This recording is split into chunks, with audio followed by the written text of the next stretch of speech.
Of the Check Out This Record podcast is brought to you by GuitarExclusive.com. Visit now for buying guides, reviews, and more. GuitarExclusive.com.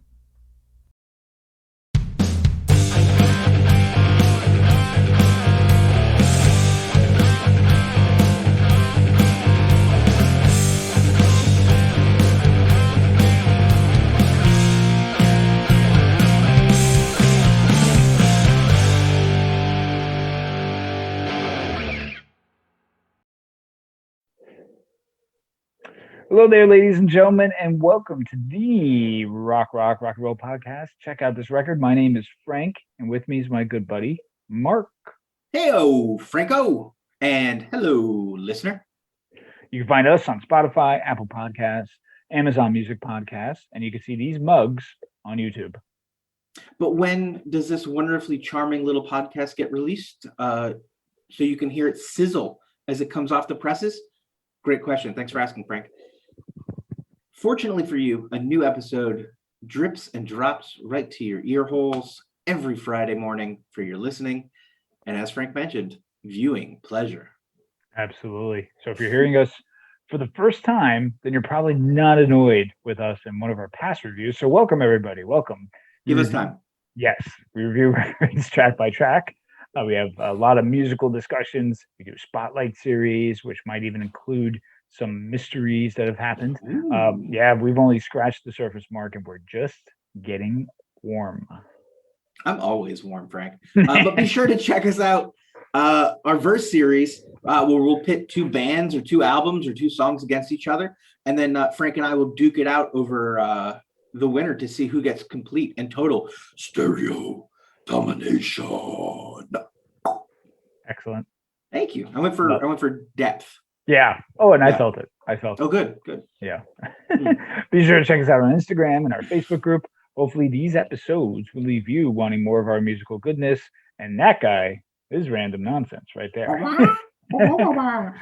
But if you have a record that you want us to check out, drop us a comment wherever you find us. The YouTube videos, everyone's been really active on there. So thank you guys for making some suggestions. We will talk about that for sure. While you're at it, subscribe, give us a review and a rating and all that good stuff. So I'm going to say this, Mark, Jawbox, a band that we've probably skimmed over quite a few times while deep diving into things. And I don't know about you, I sure as hell confused them with Jawbreaker. You know, if I did do that, I don't have any memory of confusing them for Jawbreaker. I don't know what it is about Jawbreaker. I'm just not interested. Yeah, same here. Maybe it's another thing. It's like this, where I was just like, oh, whatever. I've heard that name a bajillion times, but clearly it hasn't jumped out at me. Right. And I don't know if I did that with Jawbox or not, or confused them for Jawbreaker. If I did, I have no memory of it. I think the Jaw thing got my little simple mind confused. I think that's what it was. Yeah. But with that said, I feel like this was a band I was aware of, but hadn't, for whatever reason, taken the time to do that dive like we talked about. And man, was I missing out. These dudes and dudette totally rock. Yeah. So let's do a quick history about the band. History time. So we have singer Jay Robbins, was in actually one of the longest lived of the original DC punk bands called Governmental Issue. I'm going to be honest, another band I don't know really much about. After the band called it quits, he formed Jawbox with bassist Kim Coletta and Adam Wade. So the trio, they recorded a demo cassette, an eventual 4-song EP called Jawbox, an eventual first record, Grip. That's Grippe. Both released on Mark Discord Records. We all know them, right? Yeah. Right? Mm-hmm. So shortly after, they recruited Bill Barbeau, and he joined the band as second guitarist and second singer. The band would release their second album, Novelty, in 1992. Drummer Adam Wade eventually left the band, and their friend Zach Barocas was called upon to play drums. And it said that Barocas had a very unique drumming style that became the band's signature live and studio sound, which is pretty cool. The band now started to gained some notoriety in the music community for becoming one of only 2 bands actually to move from the legendary Discord label to a major label. Oh. Yeah. They signed to Atlantic and released this album we're going to be talking about, For Your Own Special Sweetheart, in 1994, produced by Ted Nicely, who's also known for his work in Fugazi. So there's a definite tie here. Mark, like many things that are under the radar, this was not a commercial success, but received well by those critics out there. So let's talk about first impressions. Mark, go right ahead. Yeah, I wasn't expecting such a full sound out of a post-hardcore kind of band. And while these guys can do the minimal post-hardcore sound that a lot of bands from DC were known for, they can really open it up with the tone and just have a full and rich sound that really moves you at louder volumes. You can really just get into this in a way that doesn't sound tinny or fake. It sounds really full and rich. I really dig it. They reminded me a bit of Quicksand stylistically, but I felt they were a little bit brighter in tone, and they were able to do slower tracks in a way that Quicksand really, I don't think, could get. But that's a whole other conversation. We're not comparing the two. This isn't a versus. It was just interesting because I needed a reference point, and you and I had talked so much about Fugazi, right? And I was really hearing a lot more Quicksand than I was Fugazi. So for me, I needed to find a way to balance it as we started talking about the record. Otherwise, I was getting kind of lost in it. But so that's what I thought. Yeah. I love the big heavy grooves. I love the rich tone. I love that they can strip down and sound really elemental in that like old school kind of garage post-hardcore sound. But just also really rich and full. What about you, Frank? What were your first? No, that's a great explanation too, and I'm glad you brought up Quicksand, because I definitely see a correlation there. And I'm going to forewarn everyone, I'm going to mention Fugazi a couple of times. The only reason is just because in my quest to find bands that sounded like them sonically, this name would pop up, right? So it's just an association thing. I hope people forgive me as I keep mentioning Fugazi. They'll understand. Yeah, and if you don't understand, go listen to the 2 episodes we did on Fugazi that put Frank and I in therapy for a little bit. It's worth hearing us have mental breakdowns, if nothing else. It's in the archives, or just wherever you find podcasts. I'm still looking for a therapist that will talk to me about this. But anyway. Yeah, so let me get this straight. You and your fat friend have been listening to records together, and now you're sad, huh? And it led you into therapy. Yeah. Let's start with your credit card information. I'm sure that will go there. Mm-hmm. And then what will happen is I'll link on to this person so much and then ask if they could see the rest of the family, and then that's when they drop off from not talking to me anymore. So that's what happens. Right. All right. So listen, I think Jawbox here had, if again, the Fugazi stuff aside, but there was a focus on harmonies here, and I think if they did that a little bit, you would have some elements of Jawbox, and I dug what I heard on the first spin of this record.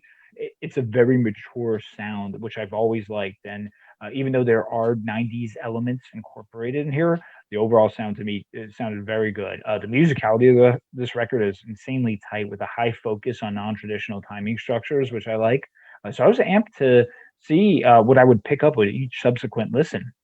So Mark, with that said, do you want to, let's start getting into that track by track, and will you do the honors, my man? I would be pleased to do the honors, Frank. I'd be so pleased and honored. And anyways, you guys will forgive us with these track names because they get a little ridiculous here. Track 1, FF equals 66. I love this as an opening track. We get some dialogue over what sounds like guitars revving up like they're engines before a chunky little 2-step, before hardcore 2-steps were even a thing. But this number comes in just banging, and it's banging hard. I absolutely love it. Of course, we had Robbins' voice comes across with the band backing harmonies, and it really, we get his coarse voice. Boy, I can't read for anything tonight, Frank. It's okay, man. We get this really coarse voice out of Robbins, and then the band comes up behind him with the harmonies, and it really does this cool job of balancing in a way that you hadn't heard before. And it's very, not to keep harping on this, very un-Fugazi in the way that the 2 singing styles are balancing, Whereas in Fugazi, they each did one thing. These are clearly meant to be complementary, and it works even though they don't appear on the head to be complementary. I just think it's really amazingly crafted and just a great aggressive banger of a tune. Yeah, it's a good way that you put that too. And the intro that we're hearing is an excerpt from the poem Seafarer by William Carlos Williams. Oh, of course. He was a poet. So with that said, because I was thinking the 666, I was like, oh, is there an extra six that's supposed to be there for like some 666 stuff? But anyway, Satan. But I'm getting a nautical vibe here, or something to do with the sea and stuff like that. And musically, it's like a drill. And Robin's voice, I felt for this track, gave us that kind of upfront Mackay feel. I'll be corrected on my previous one when I said McKay, but Mackay feel. And listen, this being a major label in the 90s, but right off the bat, we see the band is not playing around with regards to being aggressive. So cool track. Next is Savory. This is the single from the album. And it's the one that the band tried to push for radio play. It was a frequent flyer on Mark's favorite show, 120 Minutes. And Robbins would say that this was about a dysfunctional relationship he had at the time. And the one hand is washing the other is basically the omission that both were guilty parties and cause of the eventual demise. It may be one of the more 90s sounding tunes on the record, but overall, it's a great song and I think a great choice for a single. Mark? Yeah, what I love about this track is that it's all about tone, right? From the bass to the guitars to the way Robbins, holy crap, sings this number. The drums are here to drive the song along and add some counterpoints to some slower guitar parts. But again, tone. This is that richness, I was talking about. Yeah. They come together to build something bigger than any one instrument can be on their own. And create a swelling feeling of unease in the listener. I love it. I absolutely love when they can move you sonically like that. And I kind of agree with what Frank said, where he went with what he thinks the song is about. And they do a great job of that unease of a relationship kind of boiling down. I really think it's cool. Yeah, totally. So track 3, Breathe. Is it Breathe or Breath? I've been taking it as Breathe, but I think it's Breathe. Yeah. My dyslexia is terrible. Anyways, man, this would have been my choice for a single. The song is cool as fuck. Again, the tone here is unreal, thick and churning, while the drums and vocals crash aggressively into your ear holes. I like saying ear holes. I love the way it keeps pushing, and the whole track leaves you needing a breath. Yeah, I think it could be my favorite track on the record. Guitarist Bill Barbeau actually sings the lead here. And I love the song's energy. I love the structure. It's cool that they're not giving us the same tempo already. 3 tracks in, they're mixing it up with really a song like this that has a lot of variety. Fantastic track. Seriously, everyone go listen to this song. It's pretty awesome. Yeah. Next, we have track 4, The Motorist, previously released actually as a Discord single and then re-recorded for this album. I'm sensing some disorientation after a car crash. I love the bass playing here, as it's such a steady, audible sound in something that's of a chaotic event in nature. I really like the lyrics. So turn your back, just drive on, because nothing is better than getting out fast. Great use of imagery in this song. I like this song. What about you, Mark? I'm really into this like sparse guitar and vocal opening before the drums and bass come in and just totally groove, and like it kills it. It's just this awesome intro. I think this is less about the car and more about the wreckage and how we deal with it, right? Maybe less about a literal car. I love the line, "What would you risk to rescue me?" And remember, you told me you will go where you're meant to be. Great lines, for sure. Like really interesting idea, right? We're talking about a car crash or a wreck of some sort, right? And that idea that you were meant to be there, right? That if you were supposed to go where if you were meant to go where you were trying to go, you would have gotten there.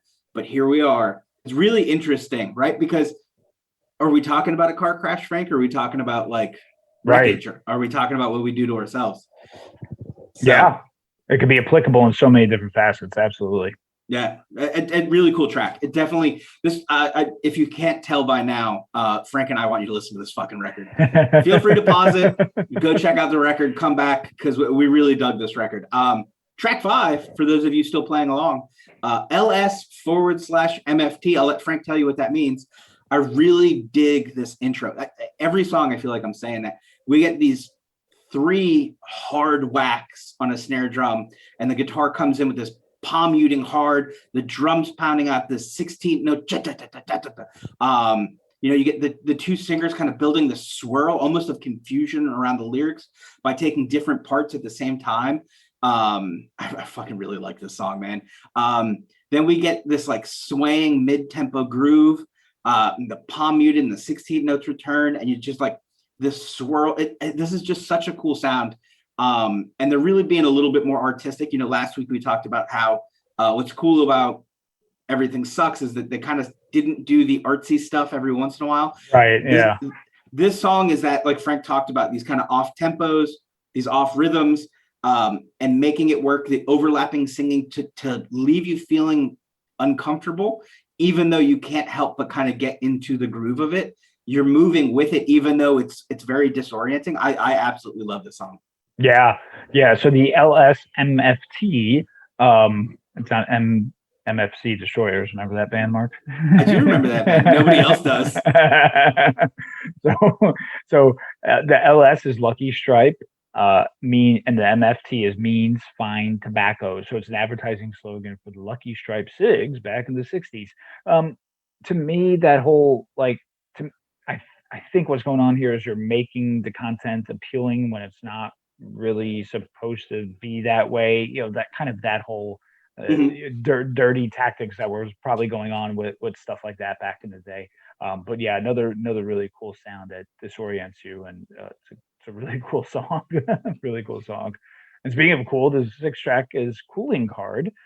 It's the 2nd single, and I could have totally have heard this on the radio in 1994, or Un Radio in 1994. It's not long. It clocks under 3 minutes, so it doesn't drag at all. And I could see during that time the need for wanting this as a single because it's a very catchy song. What about you, Mark, with Cooling Card? It's got a great little chorus and hooks you in for sure. I really dig the use of the toms in the drums over the verse to add a little bit more depth and tone to the song. I think a lot of lesser bands would have just kind of played it straight through on the hi-hat and snare, but adding those little extra tom hits and those little, not that it's going to throw off your rhythm because they're perfectly in time, but it changes up what to be a standard drum beat and adds a little depth to it, adds a little bit more fullness and richness to it. And I think it's a really cool just way to kind of play with the listener a little bit. With that said, I think it's a fun track. It's a little short compared to the rest of the album, but I really think that this is a great song, and I just want to point out that spot because this drummer is not going to get much more. Quick question, as you're the drummer here. This guy's good, I take it, right? Yeah, and he's got like kind of a cool, unique kind of off rhythm style. I'm sure he can do, there's a lot of on rhythm stuff, right? He's just changing it up so that we're experiencing the rhythms we know in a different way, and that's what appears to be disorienting about it, right? By adding those extra few hits, he's really just challenging you to follow what's otherwise a pretty straightforward song. Yeah. So yeah. Cool. Track 7 is Green Glass. I love the big kind of 90s alt opening sound here. I know the band says most of the album was done before they signed with a major label, or written at the very least. But you can't help but feel like this has a lot of influence of what was floating around the mainstream at the time that they got signed. That said, I really dig this track. And again, surprised it wasn't a single. The song's really cool. Perhaps it sounded a bit too close to some of their peers at the time.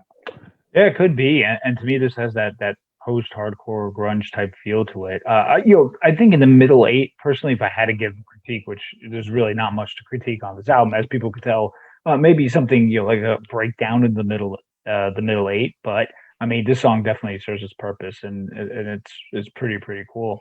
And now we got Cruel Swing, and this intro riff. I'm telling you, this is cool, man. It's dirty, it's edgy, and you get some shredding vocals here by Robbins. I mean, Shredding vocals, just like that too, just like that. It's done before you know it, though, with it being super short. I almost wish this song was a little longer, but man, what you like that riff, don't you, Mark? I love this big, nasty riff. Vocally, we get an amazing performance as he goes from screaming to borderline. Like there's a moment there where he's kind of crooning a little bit, and then he just, before you know it, he's back to screaming. And I love that he's able to just traverse those two worlds. You know, I love when a song can kind of knock the wind out of you and then it just moves on, short and to the point. I dig it. You know, this kind of fits right into my punk rock ethos, right? It has what you want. We're going to do it. We're going to do it really well. We're going to get right the hell out of the way. So, there you go, man. With that said, number 9 is Jackpot Plus. I love that this song kicks off at a full run right out of the gate with a cool range of different parts. We get a really rad bass and drum run before the guitars come screaming back into the middle. It's just super cool. I really dig the way they do these choruses by keeping them minimal lyrically and vocally, but driving the guitars hard to use the guitars for the verses and the choruses. I think it's really cool. It's an interesting way to, again, challenge what people think is supposed to happen in music. We get a verse, we get a chorus, and that means we're singing over that.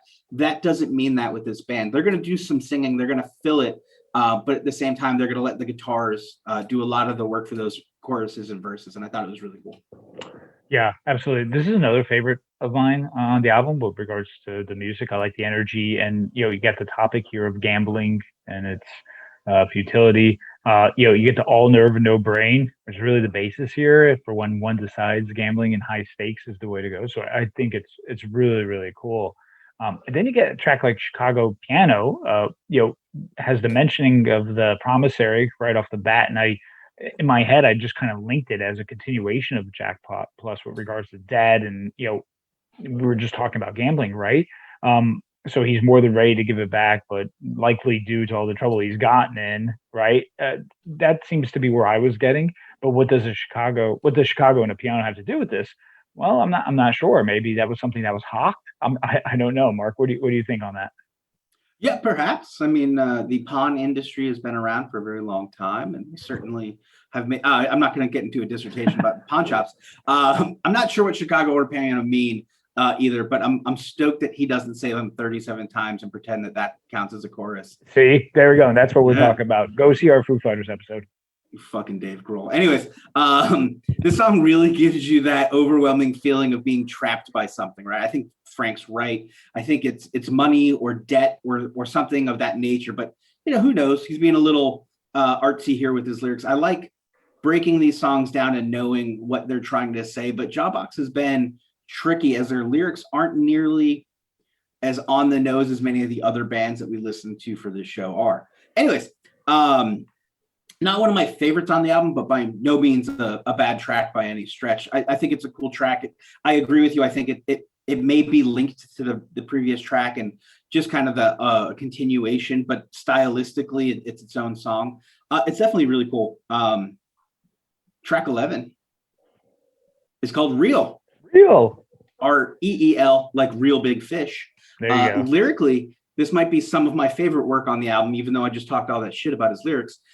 Each line, thank you, pushes the previous line out of the way to push the listener in a different direction, which is really cool. He's really manipulating the lyrics here in terms of what it is you're supposed to think. And the effect it has on the song is powerful and gorgeous. Another person's self-harm is on the table here, and how we deal with it. Is it ours to deal with? Not our place to say, but an interesting way to work through your issues for sure. I love the use of the word listen in this song. Right. Is he asking us to hear out an explanation, or are we listening to a tape on loop? Really clever lyric choice. Musically, it's pretty straightforward, kind of 90s post-hardcore sound, and it works wonderfully with these lyrics. What did you think, Frank? Yeah, so I got that same, reel on repeating loop type feel. We have a gruesome act here was it filmed, and is it on the reel, or is that just a metaphor for replaying the scenario over and over? We're dealing with wounds inflicted here, and I like the line, or maybe um, just to cut you out instead. I think that's a really impactful line, and it's potent for getting across like a subject matter like this. So, Well, cool song. If I may, right? Yes. What is it? Listen, she's gonna watch her cut, right? Is it cut you out? Is she gonna cut herself? What? Right. So what's it gonna be? Right. Which is really cool. Right. Playing with those lyrics, making the listener decide what the song is about, whether you want to or not. You kind of have to go, all right, I've heard these lyrics out.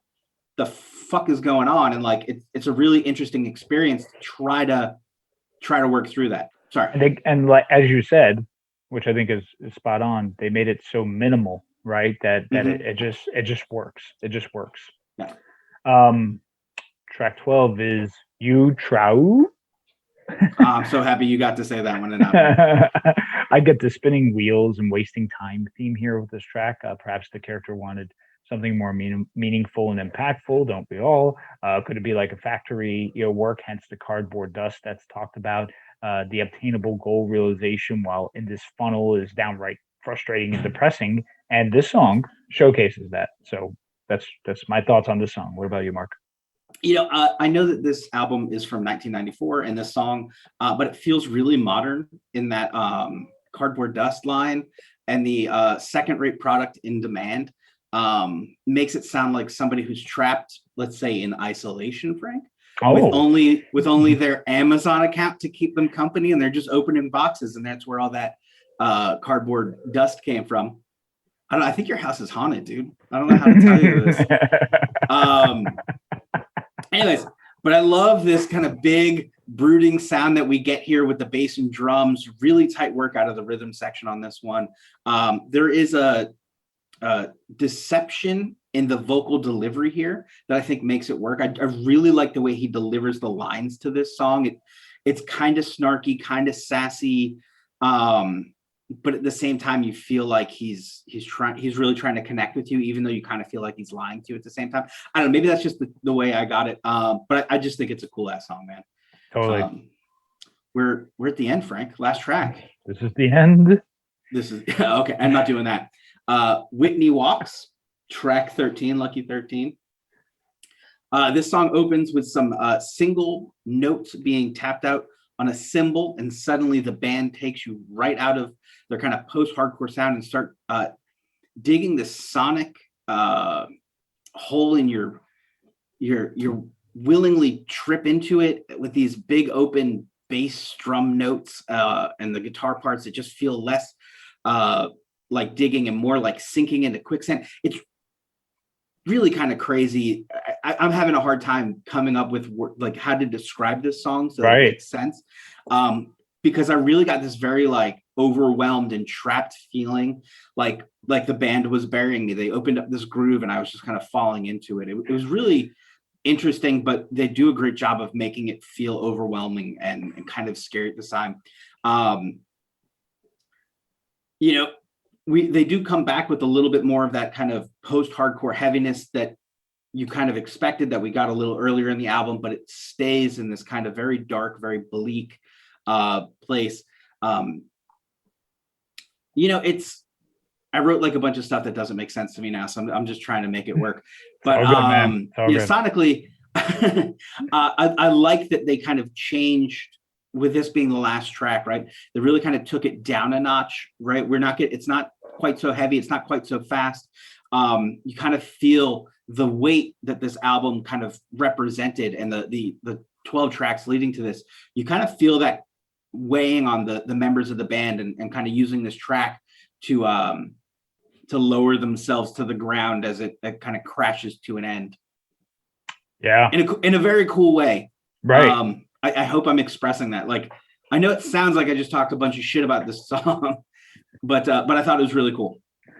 Yeah, I mean, to me, this is about a power struggle. And, he uses the Catholic key, which could, be about, of course, religious corruption, or it could just be saying that this is their symbol for, this power control, or whatever the case is. But I think they incorporated everything in musically at the end and a climax, and it was a great way to end the album, Mark. And I said climax.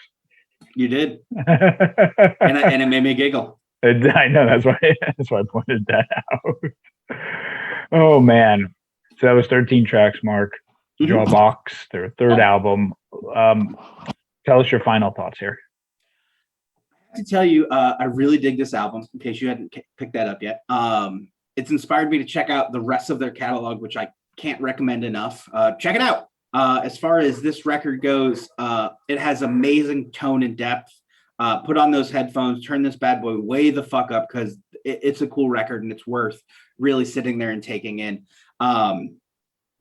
They walk this line between kind of lo-fi and post-punk and that 90s alt grunge sound that can be really hard to navigate as a band. But Jawbox finds a way to clearly just kind of own that space and own that sound. And it sounds like they're putting a lot into a little bucket, but they do it really well and really, really nicely. The band, even when pushing in opposite directions, still manages to find a rich and cohesive sound, making for a dynamic experience for both you and me, Frank.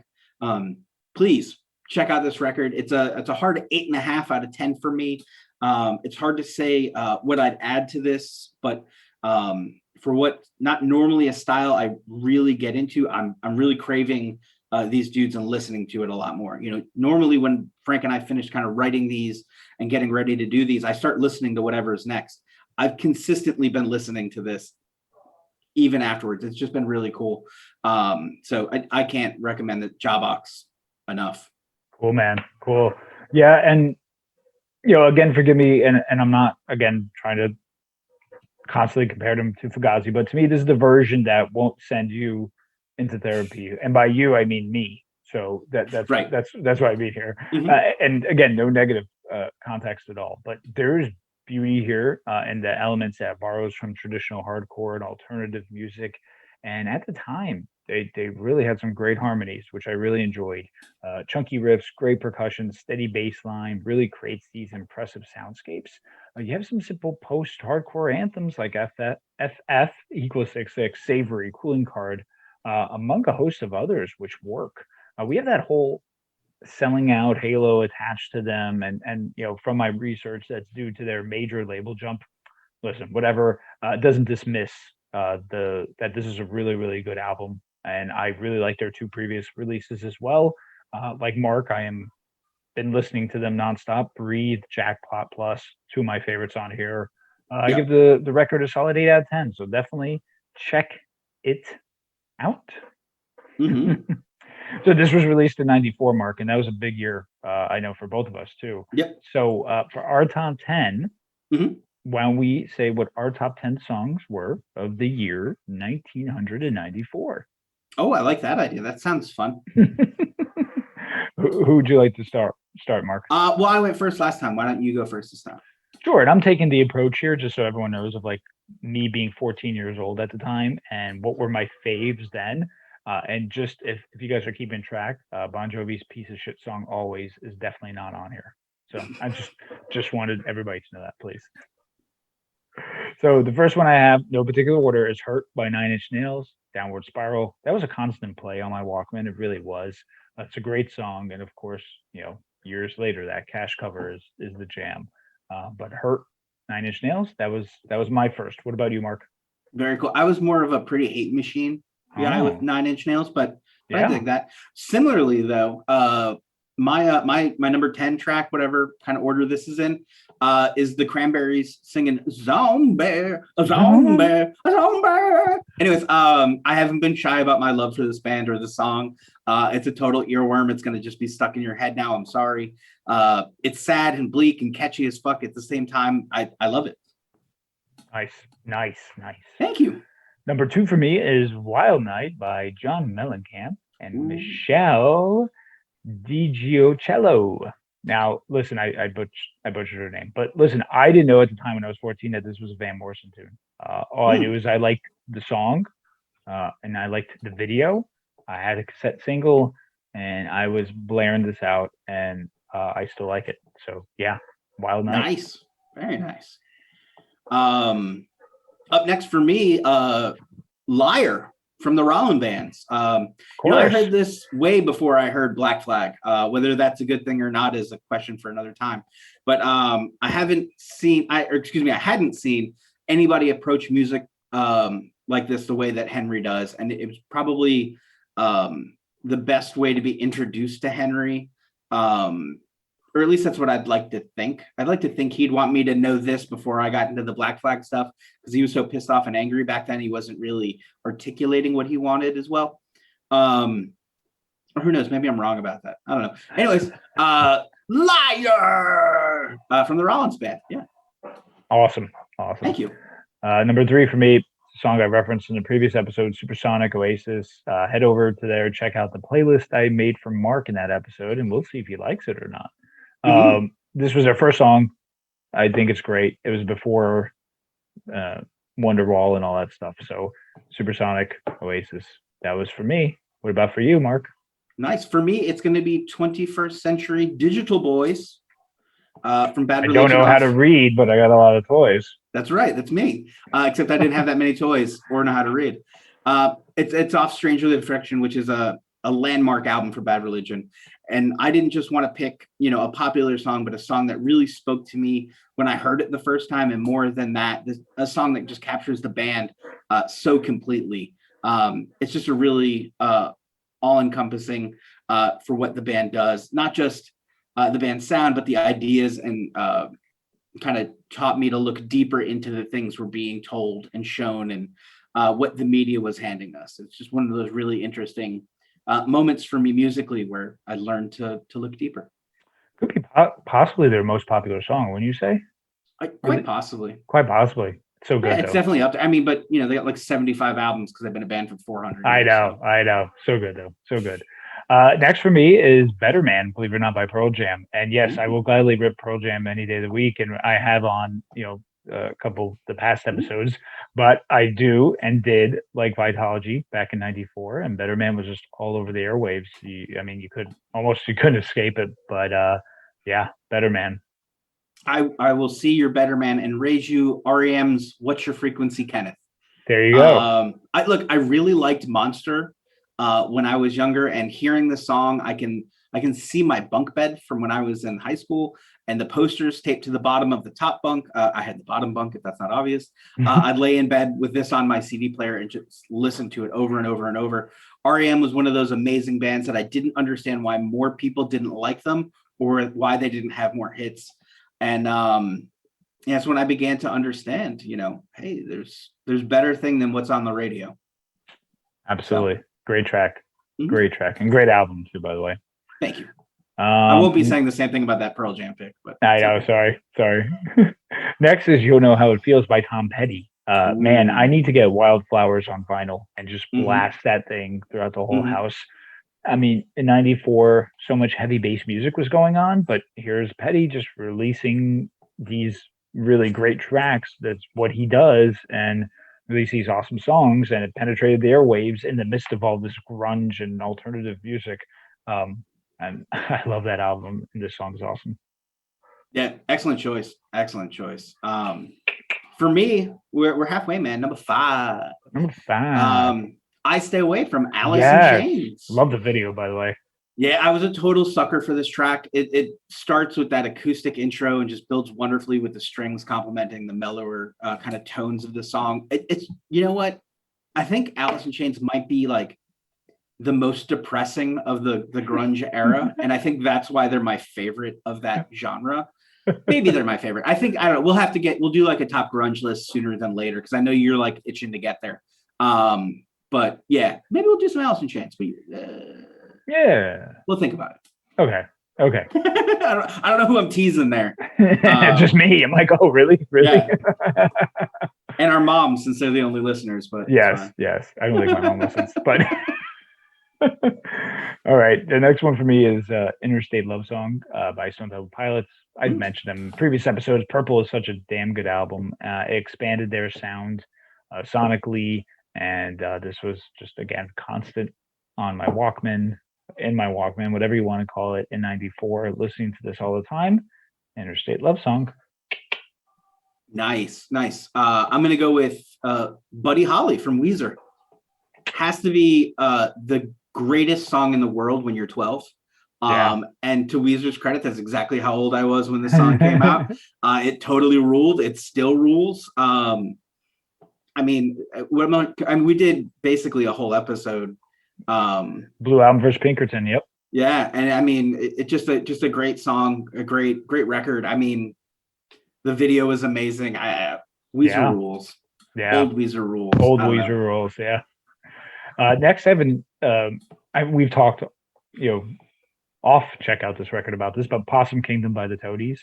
Mm-hmm. My God, this song seemed like it was just on the radio every 2 seconds back then.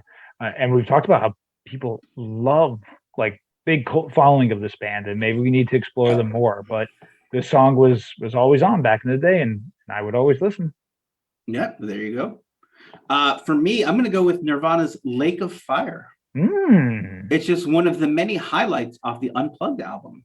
For me, I absolutely dig the sound and tone of this one, and the band nails it while Kurt puts everything in getting these lines out with such desperation, with as much desperation as he can muster, and it's perfect. It works really well, and I think it's a great.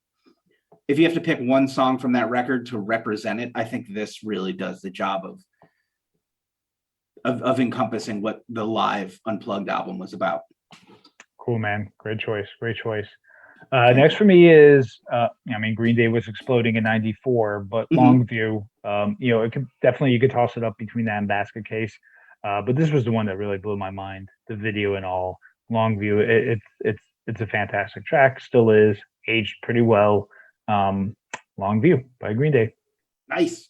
My number 8 choice is Radio by Rancid. Look, I'm an absolute sucker for any song about a radio or a rooftop. Rancid was so far ahead of me in terms of understanding the impact music would have on my life, and it's never been more poignant than here on Radio. From the Clash references to the just screaming to have the radio turned up, it's a fucking masterpiece, and I don't care what other people have to say about it. Nice. And the 7-inch version is amazing too, by the way. Mm-hmm. Yes. Next is Feel the Pain by Dinosaur Jr. I remember playing this song a lot and enjoying it. But it was one of those things where I never dived more into this band. I was 14, so we could maybe excuse the actions, and again, maybe we'll dive more into them eventually. But Feel the Pain, Dinosaur Jr., that song was everywhere, and I was listening to it. We need to change the name of this podcast to Check Out 1994. I think so. It's a pivotal year. Yeah, totally. Number 9 for me, or 2, I don't know. It depends on, I don't know how I'm doing these. Johnny Cash, Let the Train Whistle Blow from the album American Recordings. It has to be, it has one of my all-time favorite lyrics, which is, tell the gossipers and the liar, I'll see them in the fire. Let the train blow the whistle when I go. Beautiful. Johnny had a way, had this way of singing that made you think that this song was everything he's ever needed to say. And you really feel it here. It's simple and beautiful and just an absolute masterpiece from one of America's greatest songwriters. Beautiful. Yeah, absolutely beautiful.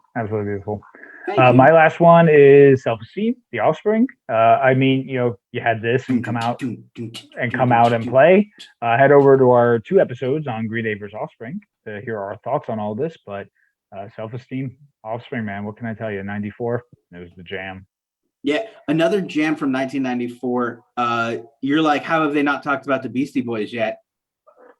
I'm going with Sure Shot. I think most people were expecting Sabotage out of me. But I love Sure Shot. The drums and flute just bumping out the beat. Plus, it's an amazing way to kick off that record. It's just so good. I just absolutely dig that track. I think at some point you and I are going to have to do some Beastie Boy records because hands down, I don't know enough, but I probably should. So, and what's cool on this record, Ill Communication, right after Sure Shot, you get Tough Guy, which is like a hardcore punk song about Bill Laimbeer, the basketball player.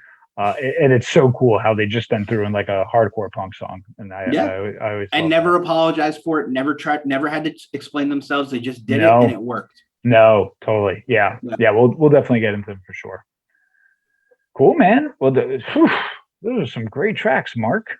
I believe that's Schwo. Is that what that was? Thanks, bud. I like your picks too, except for that Pearl Jam number. It's like I don't even know you anymore. Oh man, come on now. It's me, Frankie D. Mark. You know me. You know me. Listen, I love when you don't proofread. Yeah, sorry. Why don't you tell everyone what we're listening to next week? Absolutely. We're hopping on a train heading to CBGB's with a gem from 1983. It's the Ramones and their 7th studio album, Subterranean Jungle. Nice. I felt like you were going to also say, Who Wants to Rumble? Oh, Michael Buffer. That was it. Or are you? Yeah, I was trying to get there with Jungle, but I guess maybe it didn't work. No, it sounded great, by the way. Thank you. I tried my announcer voice. Fantastic, by the way. Listen, I'm amped. Mark is a huge 80s and on Ramones fan. Also, the previous, decade as well. But this is my favorite era for sure. But this is his favorite era. He knows a lot about it, and this is one of his choice picks. And I can't wait to dive into it more. We were talking earlier. End of the Century is probably my favorite Ramones record, but Mark said that this will take its place. I really think it will. We'll have to have that conversation later. Maybe we might. I don't know if you're going to be capable of doing that. We'll do the official check out this record Ramones album ranking. Oh, for this one to see. I know it's going to be tough. Yeah, it's going to be Ramones-a-Mania, Ramones-a-Mania 2, Toughest Hits, and we won't even we'll just do the best comps, the best Ramones best of comps. Nice. Oh, I don't know. We'll figure it out. We'll figure out something. But I'm excited, man. I'm amped. And hey, everyone, thanks for listening. Like, subscribe, suggest records. Again, I love the interaction on the YouTube channel, so please keep it up, everyone. Be safe out there. Bye-bye.